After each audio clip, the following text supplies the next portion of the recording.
اعوذ باللہ من الشیطان الرجیم، بسم اللہ الرحمن الرحیم۔ حضرت خواجہ محمد شمس الدین سیالوی رحمۃ اللہ تعالی علیہ کے آباء و اجداد کا مختصر تعارف۔ حضرت خواجہ شمس العارفین سیالوی رحمۃ اللہ تعالی علیہ کے آباء و اجداد پشت پشت سے دنیاوی وجاہت اور علم دونوں میں ممتاز تھے۔ آپ کے جد اعلیٰ حضرت خواجہ شیر کرم علی قادری رحمۃ اللہ علیہ حضرت موسیٰ پاک شہید ملتانی رحمۃ اللہ علیہ کے خلیفہ مجاز تھے۔ آپ عبادت و ریاضت میں باکمال اور بے مثال تھے۔ آپ کے والدین کی اقامت سیال شریف کے شمال مشرق میں سائیوال کے قریب دھول بالا نامی قصبہ میں تھی۔ حضرت خواجہ شیر کرم علی قادری نے قرآن مجید اور دینی علوم کی تکمیل پشاور میں ایک پارسا اور معتبر عالم دین سے کی۔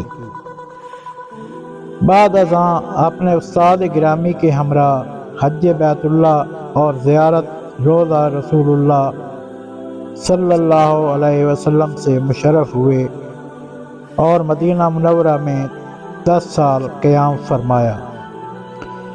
اس دوران وہاں کے علماء اور مشائخ سے بھی استفادہ کیا اور مسجد نبوی کے سین کی یاروب کشی کی۔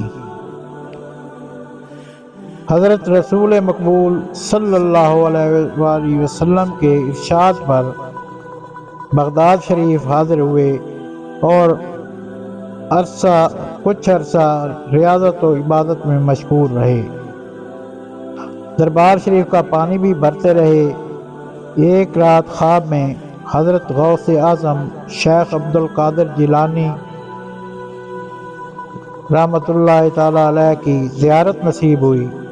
آپ نے ملتان شریف میں حضرت موسیٰ پاک شہید ملتانی کی خدمت عالیہ میں حاضری کا حکم فرمایا۔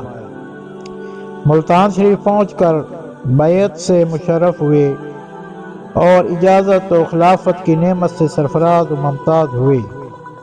جب اپنے وطن دھول بالا تشریف لائے تو والدین اور عزیز و اقارب اللہ کو پیارے ہو چکے تھے، اس لیے وہاں سے چل کر ایک جنگل میں تشریف لے گئے۔